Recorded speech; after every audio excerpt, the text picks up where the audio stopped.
Ladies and gentlemen, welcome to the Tudo Sport Official Podcast. Right, episode 1 was fun, man. That was a very loud intro, but I thought a very good conversation. Yeah, definitely. Let's bring some energy. But yeah, it was just me and you talking, the first one. Yeah. We thought, okay, we're gonna have to switch it up a bit. Definitely. So we have got in the studio with us today. Man like Max Dory. Man like Dory, you know. Well, hello. Well, Max, how you doing? You good? I'm good, man. I'm good. I'm surprised I've been invited. I have no idea why I'm necessarily here, but I'm here nonetheless. I'm very happy to be. Well, I mean, we wanted to do an episode on junior to senior progression, and we'll get into that in a bit, right? But Max was also a hurdler, and he was also somebody who was very high up there in the UK rankings when we were under 15, under 17. Yeah, something right? like that. So like 14, 15, 16, 17-ish. Yeah. And I think I remember being a school kid and sort of, when you do school competitions, you can easily win a lot of them because it's specific to a small area. Mm-hmm. Yeah. And I remember then going to do club athletics, and I remember Dory with the girls around him, and everyone bigging him up. Oh, It's the ladies, like man. It's so funny, like people, because like it's funny when people say that because that did not feel like that at all. Really? But it's weird because like I went to a English schools obviously have like the individual competition, but they have the track and field cup as well. Yes, yeah. So I was fortunate enough to be like the track and field like captain for my school, Mm-hmm. and the amount of times where we would go to like the semi-finals or like the final or something, and like I'd go like do a race or something, and I'd be like down at like the 100 start line doing my race. I'm doing this, that, and the other, and like just going through the motions, getting ready and stuff. And I get back to like where like we're all sat, we're all the schoolboys. I went to like an all boys school as well, so it's just all boys, just like looking around like, oh, like Dory, like who are all those girls that like they were talking to? They were coming up and they were like whistling and like what girls? And apparently all these like girls are like come around Max and was talk. just so fixated on the job at hand. I made a race. As you should be. Yeah. No, I think they over exaggerate it. It felt quite that frankly, way, though. It felt maybe it is just amplified perception of what it used to be, but it felt like you were the guy. That's what it felt like. It's really weird, one of those things though, because like I mean you've always like said this, or when we're like Loughborough and like things like that, and like it doesn't feel like that when you're in it all. Because the weird thing is, like when I was younger, when I was like, when I started athletics, probably when I was about 12 or 13ish. Yeah. So I came in from sort of cross country, and I was, as like everyone that's starting out, was just terrible. I mean, I started out like doing cross country, and I would literally like my close friends would literally come like second, third, first, down like 150th, and like this is like local cross country events, quite frankly. So like there weren't that many people in them to begin with, Yes, yeah. And then you obviously like start hurdling all that kind of stuff, and I think what like 100th in the country, 120th, and again at that age, hurdling specific, not exactly like a ridiculous amount of people, so it wasn't that big. Sure. But yeah, and then obviously like, and at that period of time as well, you kind of like see all those athletes as well. I mean, there's people that I sort of recognise like that as well, people like Ruben Arthur and Morgan Lake, even who I used to like train with when I was in Neil's training group as well. Yeah. That always like used to like really like annoy me actually. I always remember it really annoying me because like Morgan and Shirin, we would do like hurdle training, and those girls literally like even back then were like 5'8". 5'9", and I was like down at like 5'5", and my hurdles were like twice the size of theirs. I'm like, there's no logic to this absolutely at all. You know what's so funny? How many? You know how I put that poll out on the Insta? So many people have said that you should talk about how the girls' hurdles are too small. I was like, you do a whole podcast on the girls' if we get hurdles into being that, small. like we're not going to get onto anything else. I mean, that's a whole like subject in itself. Yeah, I mean, we're not going to go into that today. So anyone that's listening to this podcast right now, please, we welcome anyone to come on and talk about the height of the women's hurdles. But maybe we'll get one of the girls hurdlers on, see what their perspective is on it. Yeah, one or two of them, Because I know what the men's perspective's going to be. Like, ours are too high. I don't actually. Yeah, I mean, that's a. Well, actually, so that's the thing, right? Yeah. Like, I actually think it's more the side of like the men's are about the right height. It's the girls that just need to come up. Yeah. Yeah, but we're not necessarily going to say the men's are the right height, But again, that's another discussion. True. For another day. Well, I mean, we actually trying to bring a little something into the podcast. I think somewhat of a tradition, right? Little segment. And this was something that was suggested by Ethan and Tom, right? Yeah, Ethan So shout out to Akani, you Tom guys. Wilcock, shout out to them random. And that was, we're going to ask you 5 questions, mate. It's an athletics podcast, so we have to, Mate. you have to throw back that. Whether or not you've been, out of the game for a while, right? We're going to challenge the trivia. I think you're drastically overestimating my sports knowledge, let alone my athletics knowledge in general.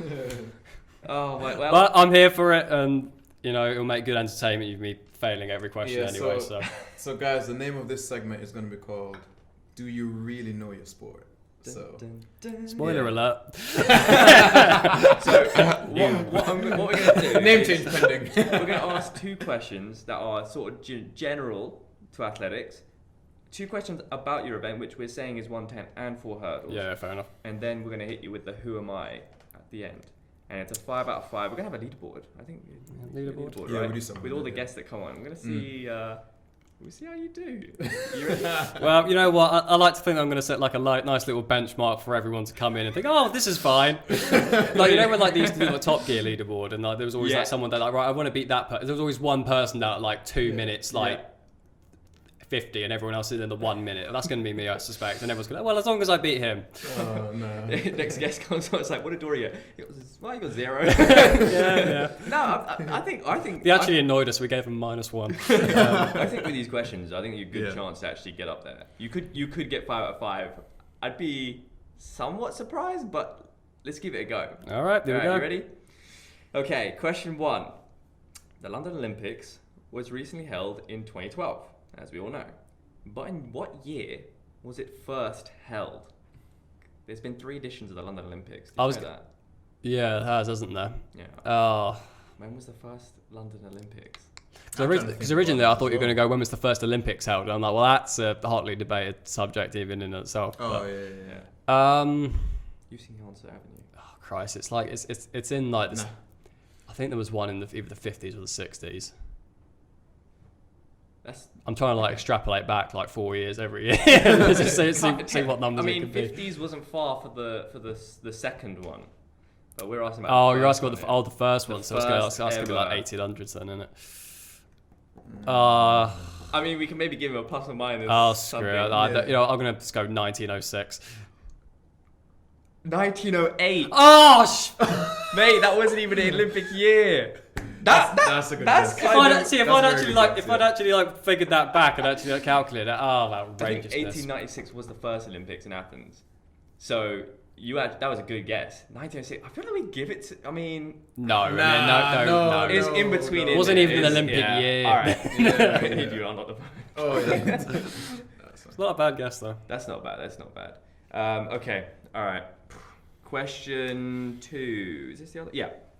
Okay. How many gold medals has Usain Bolt won at global major championships? Now, this is exclusively World and Olympics, so not like areas or commies or anything like that. So, gotcha. Worlds and Olympics. Okay, so it's a lot. It is a lot. I'm just trying to calculate because he had 3 Olympics where he basically picked up 3 golds. So that's at least 9, and World Championships.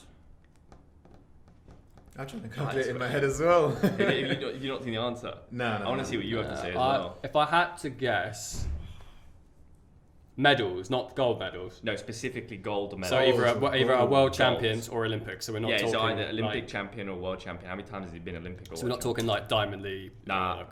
Specifically those 2. If I had to guess, I would go somewhere in the region of, because I don't think he has as many world championships as he does Olympics for some reason. I could be wrong on that. Probably am. Here we are. I'd probably guess about 16. Okay. What were you going to say? It might be 18. I have a feeling it's going to be like 14 though or something, isn't it? Right, 16 is a very good guess. 18 is an even better guess. It's 19. 19. But that makes sense though. Because realistically as well, Olympics is only every 4 years. Yeah. So when you think about how much more often the World Championship is, he's going to Yeah, have. because I remember 11-7, he was meant to 11 win. He was worlds, meant to 7 win Daegu, but he false started in the race. Yeah. Mhm. Would have been 20. And then in 2008, the relay medal got taken got away. taken Yeah, off. stripped. Yeah. So I was trying to just rejig everything. So, Yeah. Okay. 19, Okay. Yeah. Nice, 0 Right. 0 for 2. Excellent Yeah. start. It's gonna get harder. Oh, Question 3. Lovely. Carsten Warholm won Olympic gold and broke the world record in the 400 hurdles recently. What was the time that he ran? Great. I mean, I can guess what. I mean, I'm never gonna know. I mean, It's- I remember. Oh, I don't know know. the answer for this just because it was just. I don't mind-boggling, yeah. watch sport. It's Let us know. well, what I you can guys get as I can well. estimate. I mean, it's probably going to be something like. It's going to be like 43.9 or something. 43.9 For the 4 hurdles.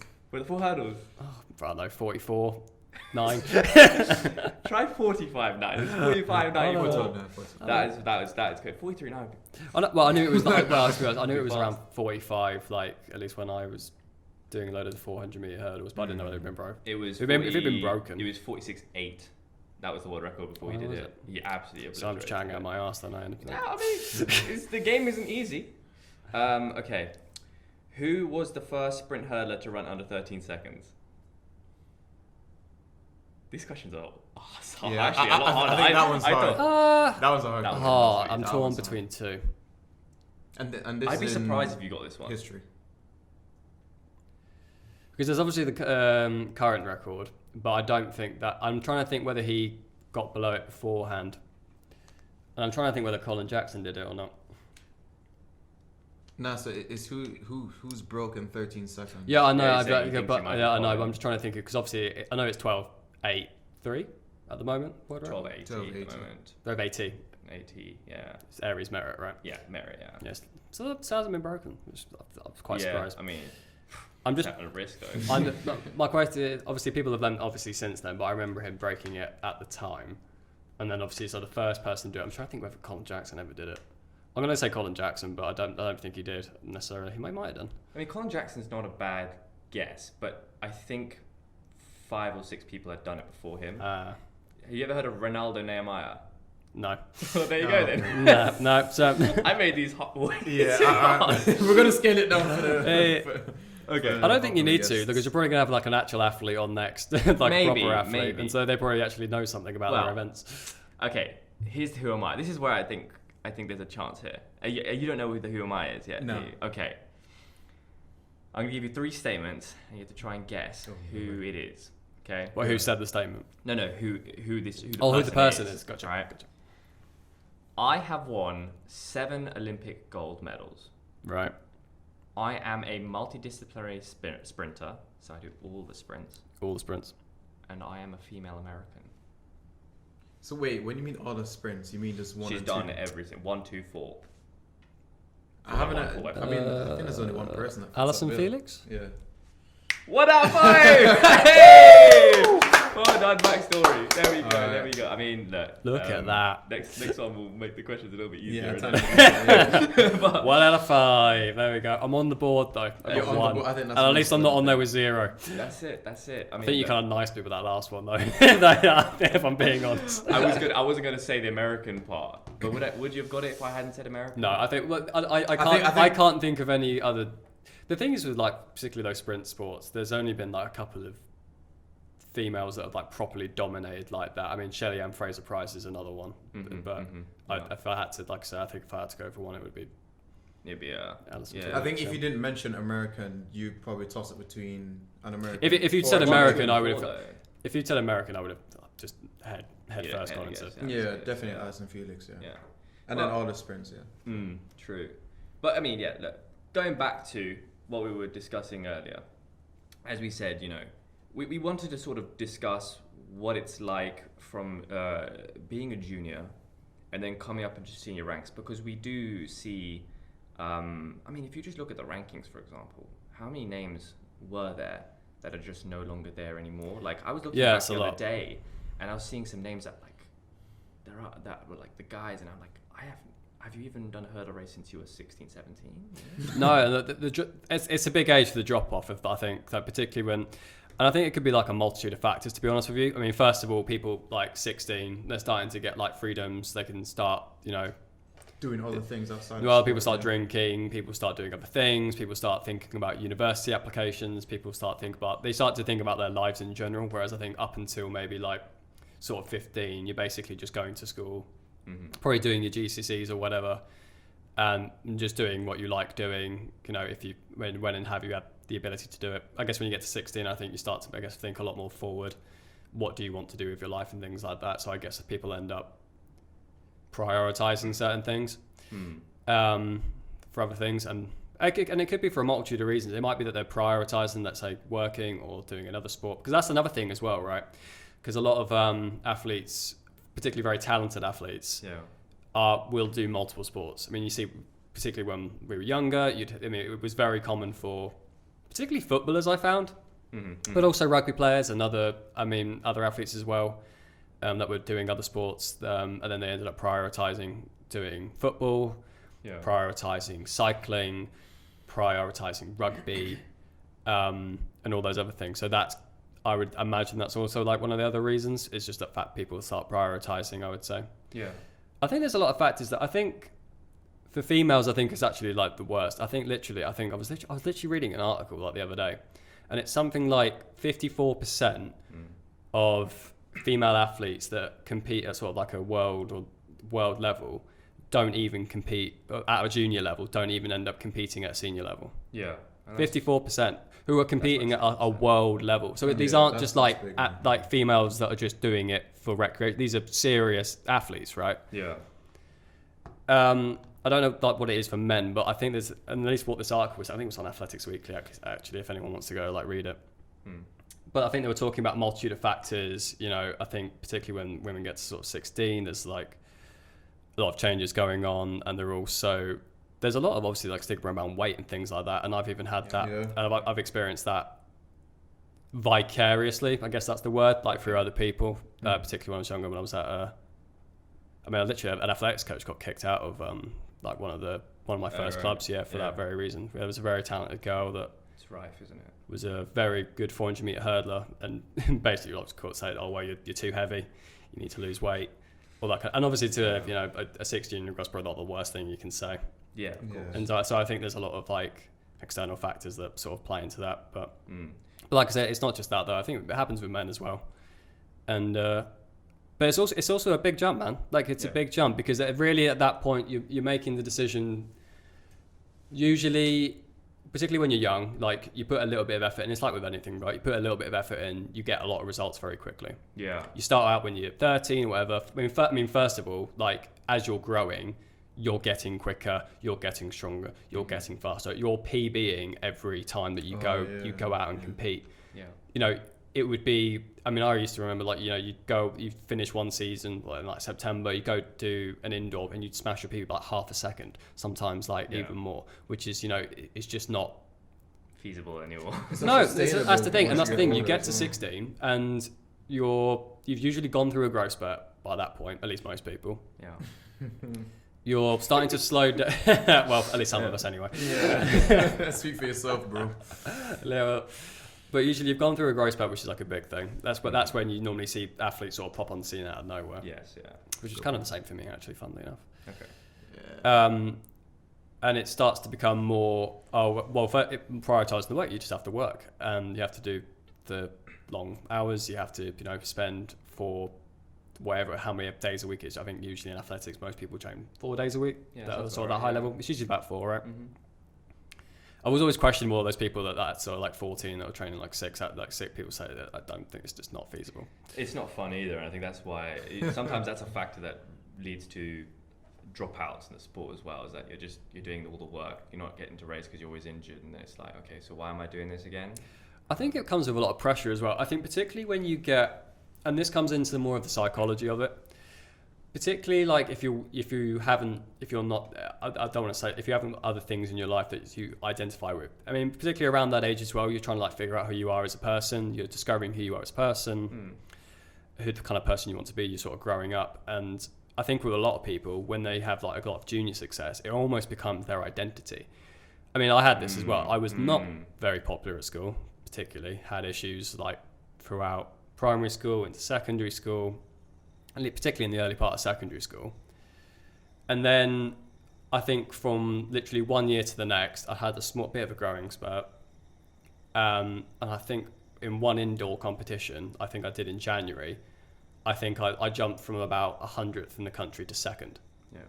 In one race. Yeah, And it was, so yeah, Miguel was telling the truth then. but I should clarify, right? By the end of that season, I think it was like high between 5th and 10th, and that was it. And that was it. And that was an indoor ranking, right? And as you'll know, I'm much better at the shorter than the what. So caveat in place. But that was a big jump, and then suddenly like you have this like level of respect suddenly because people are like, oh my god, like should probably be nicer to you. Yeah. And you have, and I wouldn't say I became popular, but I came sort of what I would call like pseudo popular. Mm-hmm. No, I know what you mean. Yeah. People like, oh, we probably shouldn't, you know. You suddenly have value, I guess. Is what I guess that it put to other people. Yeah, did you find that it went to your head? No, it made me really nervous. Oh. I'd say, and it also made me like, I have to now do well because what happens if I don't have this? And I think that's what a lot of athletes face, like particularly when they're younger, you know, that, you know, when, and that's what happens is like your identity and who you base yourself, who you are, suddenly revolves around this one thing. Yeah. And it can be a trick. If it's suddenly, and it's not necessarily that like you're like sort of dropping off, because I would say most athletes peak around sort of between sort of 24 and 28. Something around there, yeah. So, you know, mid 20s or late 20s, right? And it's getting better with technology, right? Mm-hmm.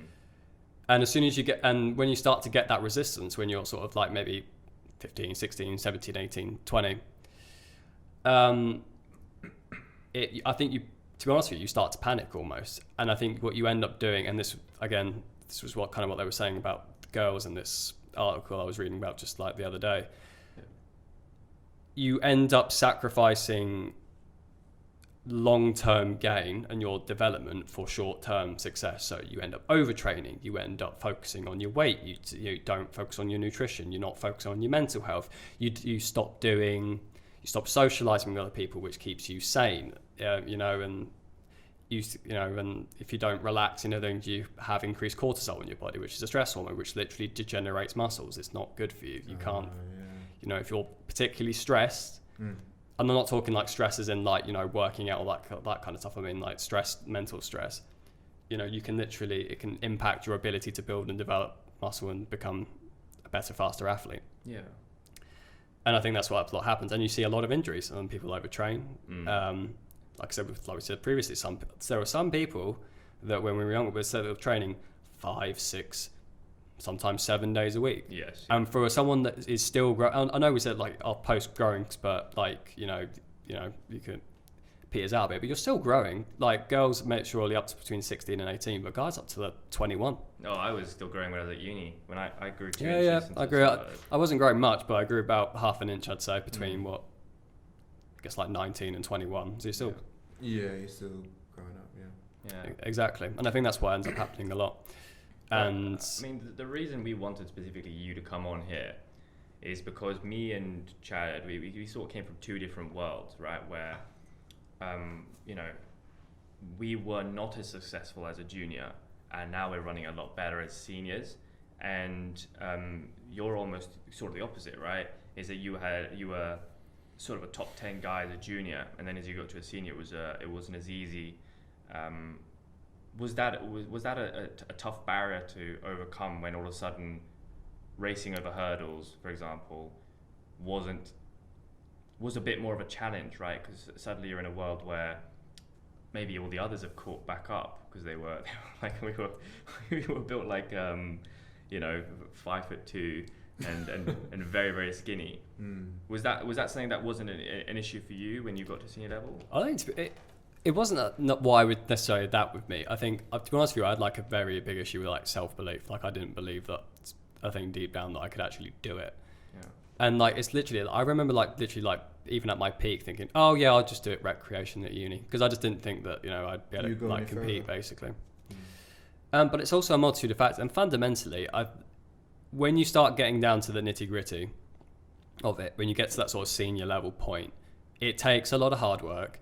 It takes a lot of resilience, and you have to put an hours in, and it becomes also as much as, I mean, fundamentally, when you're at that level, everyone's training hard, and everyone, you know, you've been training for like a while usually, or you've got like a good infrastructure. It becomes as much about what you're not doing as like what it is you are doing. To do so like doing the extras outside of training. Yeah, absolutely. And you really have to love it and want to do it to do that. And if you don't love it, and you have to love it for the right reasons. Yes. And this kind of goes back to what I was saying about if people aren't, in my case, I probably didn't love it for the right reasons, because it gave me this sort of like elevated status, for like want of a better word. Yeah. Even if in a small manner that just, you know, made my life better. But it wasn't necessarily like, oh, I loved the individual thing. I love it now. Like that's the thing, and I love doing it. I think maybe even love's a strong word, because you really do have to love it, because you have to obsess over the minutiae. Yeah. And you have to do the things like, fundamentally, right? Even if you're training, let's say you're training like full time as a professional, as like an adult, right? Not if you're, you know, still growing. Yeah. It's like a 25-year-old or whatever it is. Yeah. And let's say you do a 2-hour session in the morning, and you do a 2-hour session in the afternoon. Maybe do weights, maybe you're doing plyo, maybe you're doing, you know, cardio, maybe you're just doing yoga and stretching for like recovery and all that kind of, right? Yeah. At maximum, that's 4 hours a day. Yeah. There's actually still a lot of time there. Yeah. But what you end up having to do is basically a lot of times do nothing. You have to do the stuff in order to rest and recuperate. It's going to bed early so you can get up early. It's not just getting 8 hours, because that's what the average person needs. It's getting 9.5, because you're a developing, growing athlete, training much harder than everybody else, and you need the extra sleep. And it's not going out, and that's again, socially drinking and stuff is fine. And trust me, we've had plenty of pub decks, some lovely times, and I've seen athletes do absolutely ridiculous things on that. Oh, sorry, on the sessions. And again, it's good for social, but you can't be doing that day in and day out if you want to get up and you want to, you know, develop in that way. And that's what it becomes. It's the opportunity cost. It's the diminishing returns to the effort you put in that you're getting when you're a junior athlete, then you're not necessarily getting as when you become a senior athlete. Yeah. That's a good point. You have to want to put that cost in, because like I said, you can maybe put 1 gram of effort in and get 10 grams of like output. I'm so much better. But when you get into that senior level, it becomes about the minutiae. You're putting 10 grams of effort in to get 1 gram of performance out. I don't know why I've chosen some sort of bakeries like items. I have no idea. I don't know why. I should maybe use seconds. I like that point though that you make about value, right? And I think that's in many ways sometimes why we lose athletes in sport. And part of what we wanted to talk about is because we want to talk to the younger athletes rather than so much the senior ones. But senior ones can sort of look back and reminisce on what it was like for them. But then when, let's say they're in that position where they get value because they are performing at a certain level, and I have felt it myself when I had little bursts of it when I was a junior, is that suddenly you've run a time and you're ranked X, Y, and Z, and you're in a warm pair, and people are like, oh, that's, you know, he's one to look. People want to talk to you, man. You know, and like you have people like you don't even know coming up to you and like pretend like they think they act like they know you, and like, I have no idea who you are. The amount of mums that like have obviously like have kids that like race and stuff, particularly in that time, would come, oh my god, Max, how are you? I'm like, hey, how are you doing? And I'm like, but once that you know, you've built up that equity amongst the athletics community or whoever it might be, right? And then suddenly it's gone because for whatever reason, or maybe perhaps overtraining, as we said, perhaps you didn't adapt to it, perhaps you were just an early developer. They suddenly then, I know a lot of athletes, and perhaps this is something to bring to the point about what Jamaican experience is that it can be really tough when all of a sudden you're on a pedestal and suddenly that pedestal is drop, and your currency was valuation within the sport rather than the love for it. Yeah. And so suddenly your value dropped and you can't run the same times, you suddenly start to think that you're crap. It's not necessarily the case. Yeah, and it's like everything, man. Like your career, if you have a career in law or whatever, right, your athletics career will go through seasons. You'll have peaks and it will ebb and flow. And I think a good thing for like younger athletes as well is to really emphasize is you have time. Like as we said, you probably peak that, right, unless you're a Usain Bolt or unless you're like he's the exception. right. Yeah, If you're don't bring talking him if you're into this talking about conversation, the no. exceptions to this rule, like the 0.1%, Yeah, you know, don't. the Morgan Lakes, you know, the people that have always been good and always probably will be good. You have time, and you're probably going to develop, and it's going to take you time to get there. Yeah. And we're talking about this like this junior to senior level. Kids tend to start feeling this around 15, 16, 17. You have a decade until like you need to be at. So you have time, but people feel as though they have to suddenly You have to like rush and you have to tap into that push. talent, And it also comes down to like, well, if I cut, you know, if I'm not getting this like level of response back, you know, is it worth me doing it anymore? And I think a lot of people aren't feeling that, because I tell you, one of the easiest trends to look at is like, who was the champion at under 13? Were they champion under 15? And a lot of the time, no, they weren't. They were different. No. And then you look at the champions under 15, look at the champions at under 17. They're not even doing the sport anymore. Yeah. I think there was a great example of like Lawrence Clark, who was a hurdler that used to train in one of my old groups. Yeah. He's a good hurdler. He was, I think, absolutely. Came fourth at He went to London. the- yeah, he was amazing. Great athlete. I think he was. I can't remember the exact thing because, like, Danny Hodge, he's passed away now, unfortunately, but he was my old coach and he used to train Lawrence Clark over at Windsor and Eton. And I think Lawrence Clark was like, until he went into like the full-blown seniors, was like 60th in the country. Yeah. Similar sort of story with Andy Turner as well, actually. Yeah. I don't think he made a single junior team, and then he broke through onto the world stage. European And the champion. reason why I would say is because they were putting in all the work, all the effort and dedication for the right reasons, because they were doing it where they weren't number 1 or top 10 in the country. Yeah. They were doing all the effort, all the work because they wanted to do it, because they loved it, and then as they kept doing it and as everyone kept dropping out, they would keep progressing, and they kept progressing, and they kept progressing, and it gets to a point where you're 25, 26, 27, and you're suddenly, you know, all right, you didn't medal, but for Christ's sake, 4th, man. It's incredible. But I mean, I think that's the thing, and I want to bring this to you, Chad. Is I think ego is a really tricky thing to navigate, because obviously, when you're a kid, you're susceptible to just about anything, right?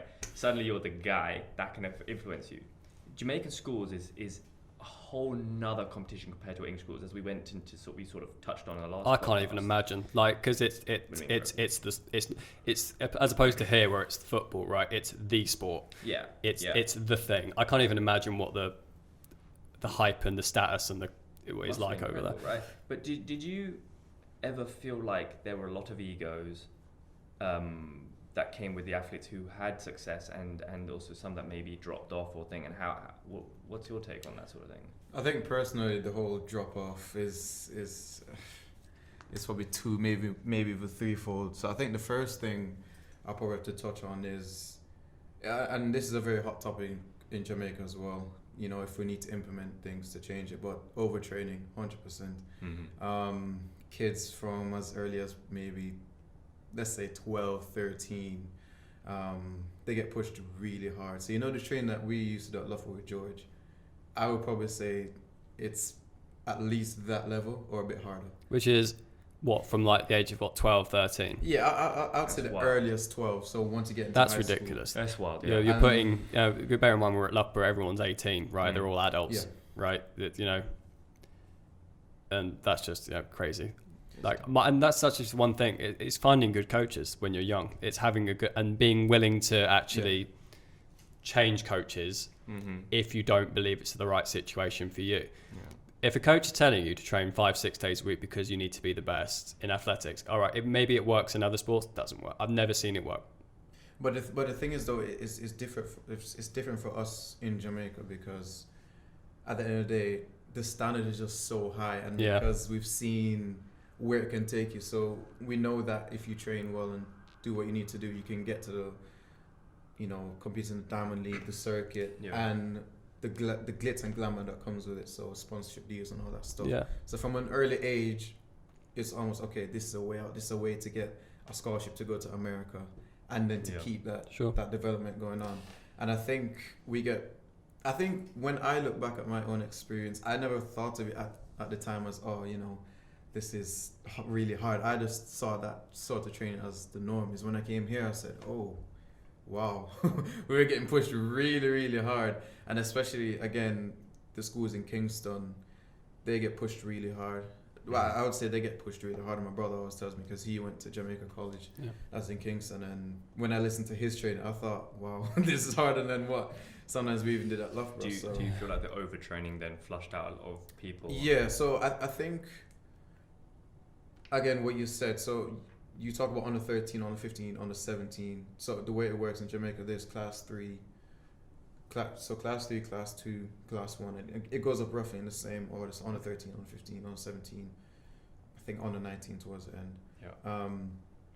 And yeah, the rare occasion you'll have one that dominates throughout the years, but you'll have some that are very good in class 3, class 2. They then drop off, someone new comes and wins class 1. I think particularly around that age though, it's literally because people go through growth spurts at different times, right? Yeah. Even the listeners at home will know, like, anecdotally, there were people that you came into year 7 coming from like year 6 and had beards and stuff, and like people that were like this high, and like these aren't the same people. Yeah. And obviously, people that are growth spurting early are gonna have more testosterone, they're going to have more muscle mass, so they're going to do better at, like, I don't know what they do, but under 13. And then people that end up developing later. And I think I actually benefited from that from a standpoint, because I was at that time, I was doing all the work and stuff up to the point where I was just doing it for the fun of it and the training. And then when I had my growth spurt, that's when it suddenly jumped up. I mean, yeah, I think for me, I remember I hit puberty around about 16, 17. Like, I was a really late developer. Like, I remember being at an under 15 and suddenly I couldn't make the hurdles. Yeah. I literally couldn't 3-stride. I had to 5-stride it because I just wasn't big enough. And then, like, I remember you you were a lot taller than me. And I remember looking at these guys, like, and like athletes like Jack Kirby, and they looked massive to me, right? It wasn't that you were massive, it was just I was just really small. Yeah. And I just remember feeling like, at a point, that why am I doing this sport? Why am I doing this? Because I can't keep up with them. I can't catch them. I felt like I was slow. I think a lot of athletes actually have to be patient and practice sort of. The one thing that's that it's patience, because to your point with the overtraining and stuff, because clearly that does have results, right? There's a reason why they do it in Jamaica, right? But it's short term. You cut, and particularly when you're young, when you're 12, 16, even a little bit later, you're not training for now. You're training for when you're 25, like when you're at your peak. Yes, exactly. Right. But that's a very hard thing to ingrain into a junior athlete. No, but I think the common counter argument to that is, okay, you have young athletes with very good talent, and at the end of the day, in Jamaica, you want to win the championship. Sure. Yeah. So they're going to do anything to win that championship. I'm not saying coaches necessarily even want to exploit these athletes. It's probably from higher. It's not. It's just a culture of. Yeah, it's the culture of just. If anything, we're so good that we can't just take it down and just say, okay, we're gonna let them train 3 times a week. The standards will go down, the time will go down, and then all that stuff. Sure. Yeah, maybe long term it might work, but I don't think. I think the coaches are probably under so much pressure to get these athletes to do well and to win these things. I completely understand that, and in fairness, it quite frankly, having a drive like that at a young age is a good thing to foster. Yeah. But it has to be curtailed, and that is where coaches have to come in and say, right, you want to train 6 days a week? No, you're not. I'm the coach. I'm the one with X amount of years of experience, right? You are only doing 4 days a week or whatever it is, right? Yeah. And these are the sessions you're doing. You can go play basketball outside of that, and that's something else we can talk about. I think it's actually quite a good thing to play other sports when you're young. Yeah. Because I think actually where a lot of injuries come from is where athletes train specifically at one thing, and they don't end up strengthening all their other muscle groups and I think around that, and I think it ends up causing a lot of injuries. That's what I did. I mean, I actually didn't train for athletics until I was at university.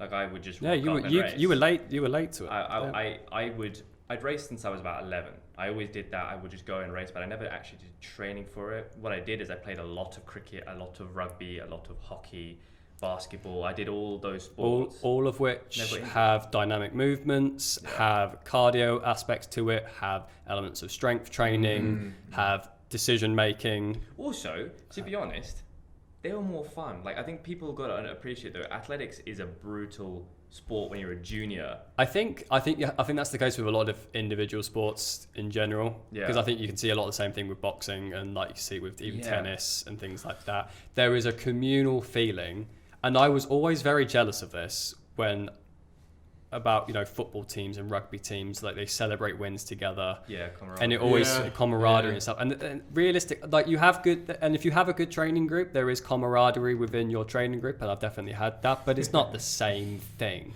It's not like you're in the trenches together and you've won something together, or you've lost together and you're consoling each other together. It's a different thing.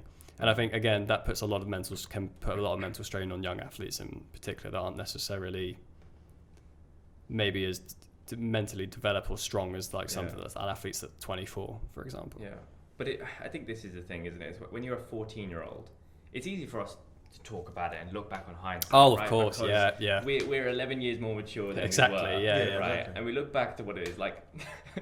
14-year-old us, your mind is instant gratification in a nutshell, right? You just want to have fun. The minute you get a taste of power or a thing, it's like, oh, we need to be teaching these. I'm the guy. We need to be teaching economics in school, getting all the investment right investment. You're doing this for long term, getting out of instant gratification. Because that's what it is, and like I said, we could go all the way back to the popularity thing. It's like it's that thing you want to keep it. It has to be now. Has to keep it and keep it, and so I can maintain this thing. Yeah. But I think even going back to the ego point, I don't recall any superstars at that time being very cocky. I can. I mean, no, don't get me wrong. I know that. I've got you always have story them, about that. The one championship I did win. One championship I did win, South of England Championship. I won it out of absolutely nowhere. Make absolutely no sense. There was a 13.6 meter headwind on the day. I think the top 3 athletes were there, ranked time. Jack Kirby was there, but he full started in the first round. So game was open, so there were, I won't name them, but the number 2, 3 athletes were there though in terms of times at the time. I think I was down in like 8th or 10th. Yeah.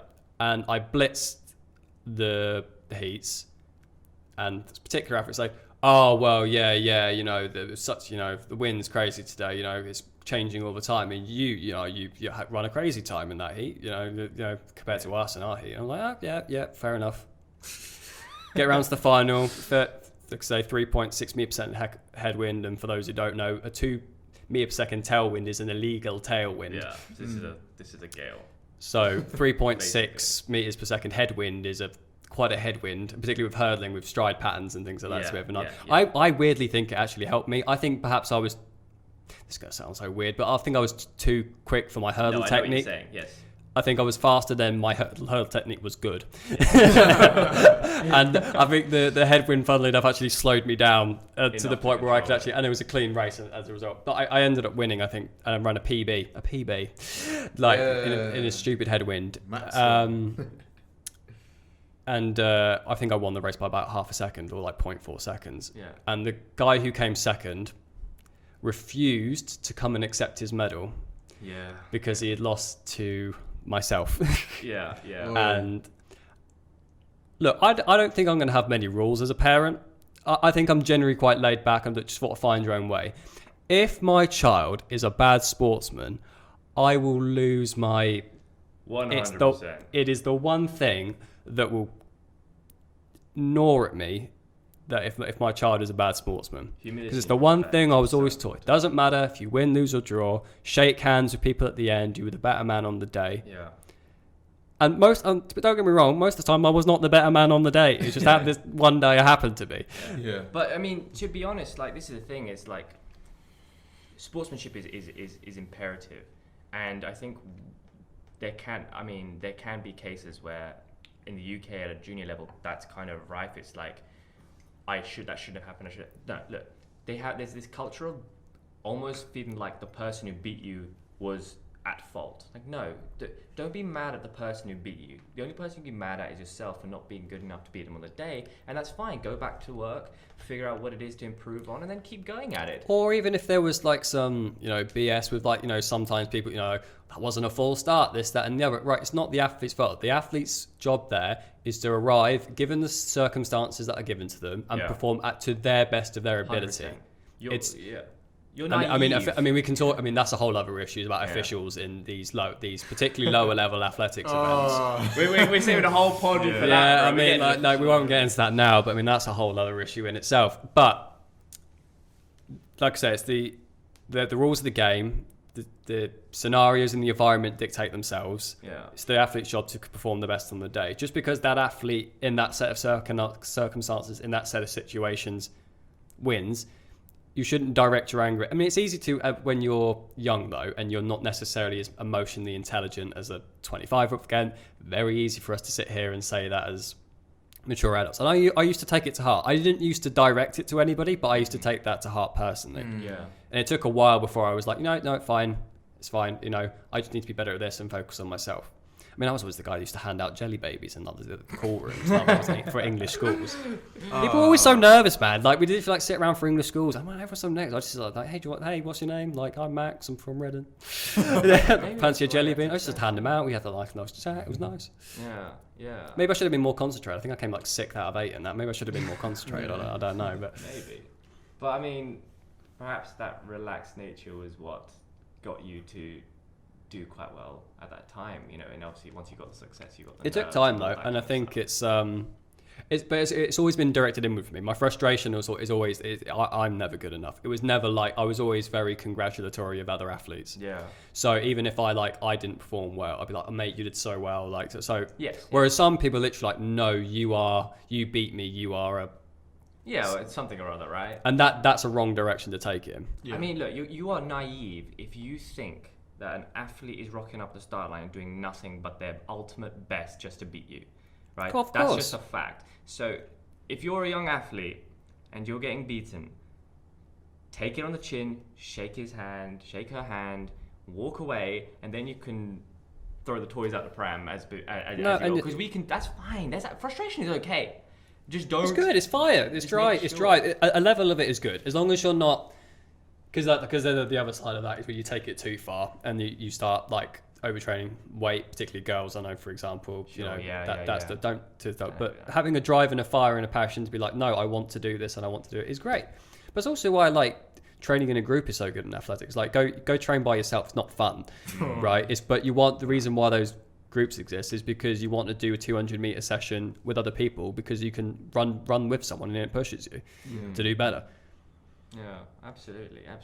I mean, it's a tough landscape for junior athletes to navigate, especially when they have success. And the one thing I would always say is, and this is also an interesting thing to say from the sort of the top looking down, from a senior level looking at the juniors, is that I think there's this propensity to sort of feel like, okay, I'm a junior, I'm doing very well, I've made X, even at under 20 level, I made X GBG team. I think a lot of athletes feel like they're entitled to make the senior teams because they're along this path, and it's like, well, no, don't get complacent. At the end of the day, as a senior athlete looking down as a juniors, we're never concerned with them. I don't know if you've ever felt like you've been concerned with a junior athlete coming through. Like it's not a thing. We will be concerned once you start got more immediate problems and you start improving, right? When you start proving it at the senior level. And so as a junior athlete, if you're the best and you're number one, I would urge anyone who's number one to be looking ahead to what comes beyond. If you're already the best or you're already up there, start thinking about actually the progression beyond that point rather than dwelling on being the best at your age. Because I think there's a lot of athletes that are sort of, they're not ready for the hit that you're going to take. Like, for example, you could be number one in the country as an under 20, then suddenly you're a senior level athlete and you're something like 25th, right? Athletes aren't ready to be 25th. They're not ready to go to seniors competition to get blown away by these athletes. Like, well, these athletes are a lot older than you. They're a lot stronger than you, a lot faster than you. And I think that's definitely something that, just having been around a lot of those like number one athletes just, throughout different stages of my athletics career. A lot of them do look forward. Like I remember Jack Kirby was always looking to, was always looking to try and jump up hurdle height. I mean, it's particularly in hurdles because like there are distances and heights that progress. Yes. And there are, you know, I think particularly for those athletes that are like number 1 or 2 in the country, they do kind of get to the point, well, I've won these things, what's the next thing? And so the next natural thing is right up, that can I get onto the next height of hurdle quicker, basically, and start competing, you know, in those events. A little bit dangerous though. I think you've got to be a little bit careful with doing things like that. But it can be tricky, yeah. But I think the argument is fairly tricky because we still have to kind of think, okay, we were rough at that age, let's say 10 years ago, whatever.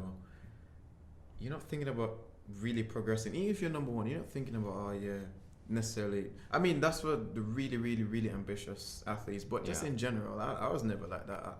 I just wanted to do well, you know, and, you know, wherever it got me, it got me. I don't know.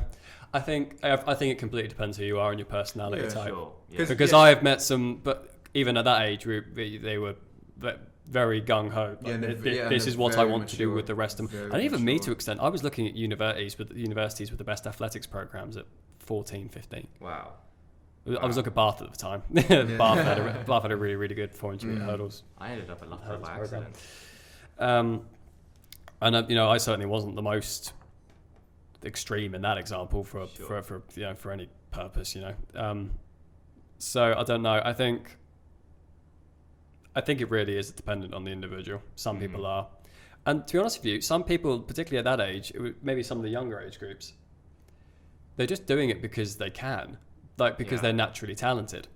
Yeah. So some of them are like, yes, I want to do this is my thing. But some people are like I'm this good at football and I'm this good at rugby and I'm this good. They do it because they can, and and that eventually does fade because you can't maintain that level of attitude, and that is partially why you do see a drop off in some degree. But I mean, I think the thing that we have to be telling these juniors though, and these youngsters is don't worry too much about the performances. Try and find a love for the sport. Yeah. Because when the chips are down, that love for the sport doesn't really fade. If you were able to have passion and enjoy what you're doing, even when you're ranked 575th in the country or losing every competition, doesn't matter. But if you're enjoying yourself, that's so good. And I have met so many athletes who just love it. I was that for several years when I would come last in every single race. I actually remember racing you guys and Jack, and I must have been beaten by about 20 meters, literally 20 meters in an 80-meter hurdle. See, I have the same thing with Ewan. Like Ewan used to demolish me. Ewan was a scrawny little white guy up against like that huge. Like he was a bulking man even back then. Shout out to Ewan, man. Yeah. But it can be tricky, and I think I just encourage athletes to just find the love for what you're doing and enjoy it, and be focused on yourself and how to improve.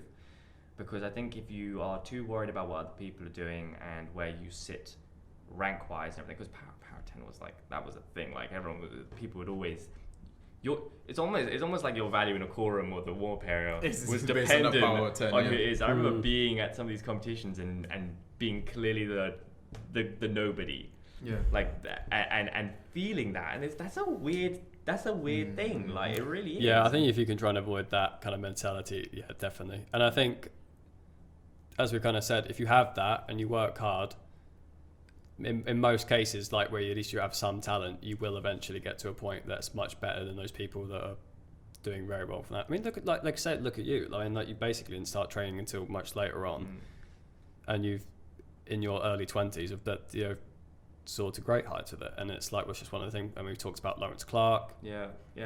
And there are so many examples of those, by the way. I just can't mention them off the top of my head. I think it's a large. I would almost go as far to say it's more the norm, at least in terms of high level. Obviously, there are some that are just good all the way through. Mm-hmm. Yeah, of course. Yeah. But I would almost say it's maybe 50-50. Like that, literally, like those athletes that just basically just do it, and they just, that's it. Just keep doing it and have patience. That's the one thing I would literally tell like a young junior athlete about if that wants to do it. And it's so hard to tell a kid at that age, like, have patience. And me telling you and them listening to it right now is not going to be like, oh yes, well that's going to sink in. Yeah. But you never know. If I say it, or we say it on this, if their mum says it, you know, eventually it might just seep in a little bit. This is what we're hoping, though. This is why we're trying to say these things. And I would just say, if you're, especially, I want to sort of direct this specifically to the people in the under 20 category. get ready for the seniors because it is a different world. Yeah. Right. Like you said, when you're under 20, you are racing against people that are purely your age, maybe 1 year or 2 years above you, or Sure. whatever, right? And people almost try to and they'll get used to the winning races and it being tight and all that. But the thing is, when you get to a senior level, is that you've got every age group suddenly. Got everybody, man. You've got Everybody. everyone. And so when you get to senior level, get ready to just focus on how can I improve the minutiae, as you said earlier, right? How can I get this little chunk to just keep chopping down the time, chopping down the time, and it's consistency. It's not doing it once. It's not doing the stretching after your session once and then or for 2 weeks. It's consistency. Yeah, it's like those people that go to the gym, do some weight training, think of bulk up, and then they won the why in a month of the paying their gym membership. They haven't got that. No, it takes years. It takes a long time, and it's practice and it's dedication, and like I say, there's a high opportunity cost to it, particularly when you start getting to that level. There's a lot that you're sacrificing for what is essentially a small gain, but that small gain to you might be more important than anything, and those are the athletes that tend to go on and do very, very well, basically. But I think my thing is though as well is that forget the overtraining, forget the ego and everything else. How many kids just have that grit just to keep going regardless? Maybe 20%, 15% that would just keep going. It can be a challenge there, isn't it? I suppose that is one thing that is always going to be the case, and you can't truly override that.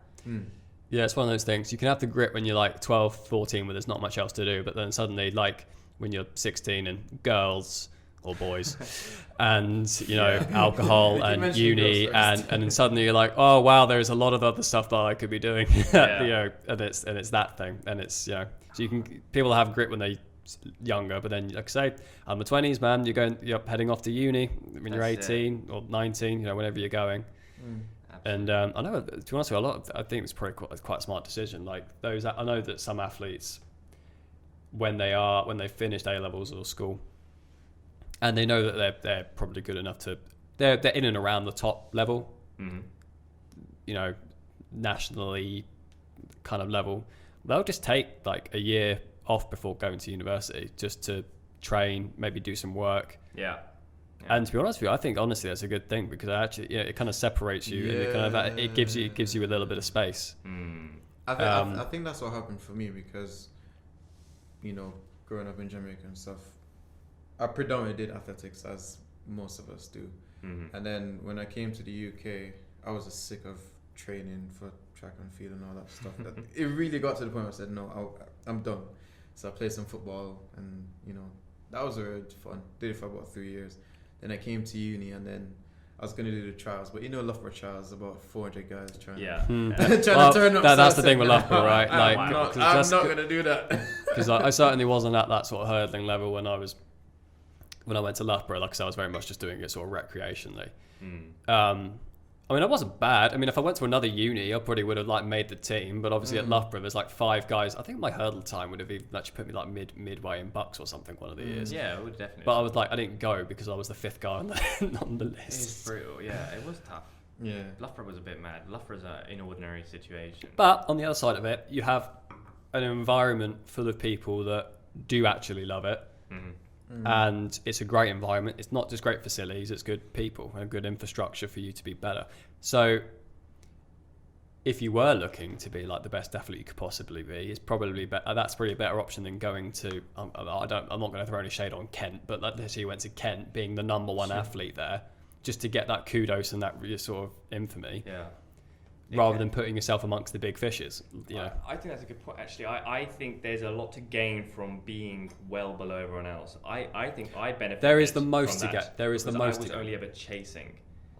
And now I'm at an age where but now the the thing kids is, are though, starting to come through. But but that was kind of situational, though. You never said, okay, let me just back off. No. Let me just do what I want to do first, and then wait until they burn out, and then I'm going to go in. True. You know what I mean? Looking in hindsight, I think I was lucky actually in some ways to have... Yeah.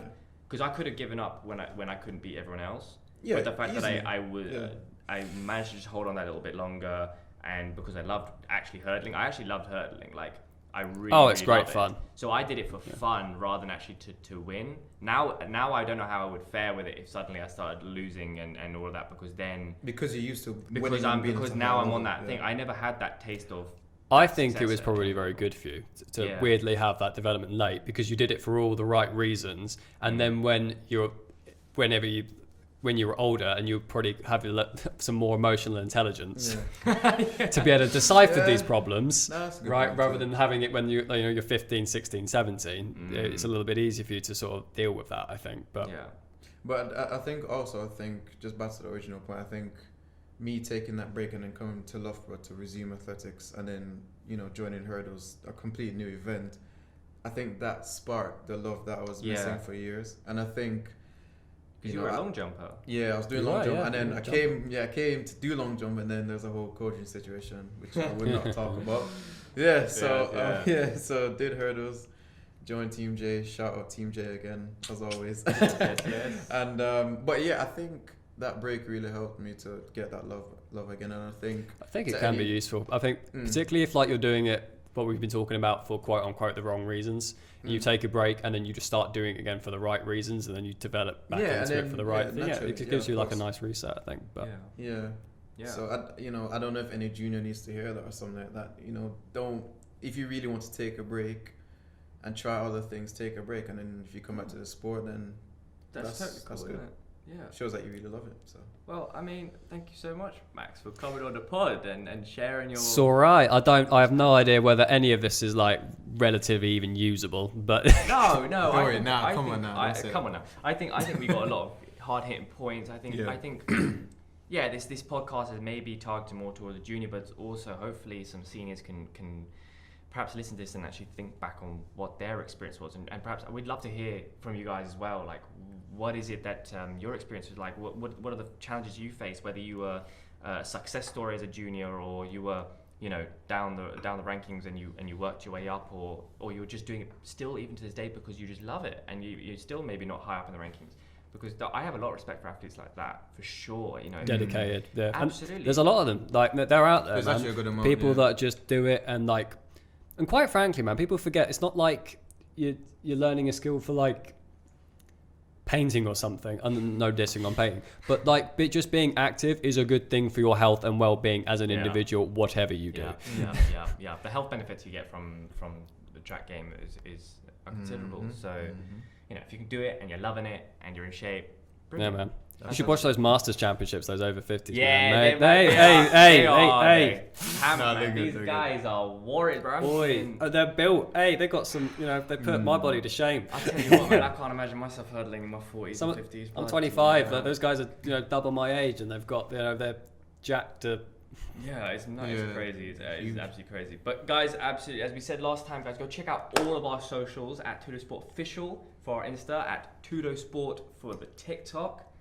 Go check out tudosport.com. Of course, we're launching on. By the time we release this pod, I think the website will probably already be launched. Yeah, it should be up. Yeah. But just $4.99 for all the features, right? $4.99 for everything. We've decided to keep it really affordable, cheap, no brand. You go to McDonald's and you get a Big Mac meal or something. Not that we do that because we're athletes. No, we don't. But it's the same. So it does. Somebody doesn't remember pub deck. My God, what is he had to hold a plank? Eating is cheating, my friend. Not for me. But yeah, guys, go check out the Tudo Sport website. It will be live by the time this has gone out. We absolutely hope you enjoy this podcast, guys.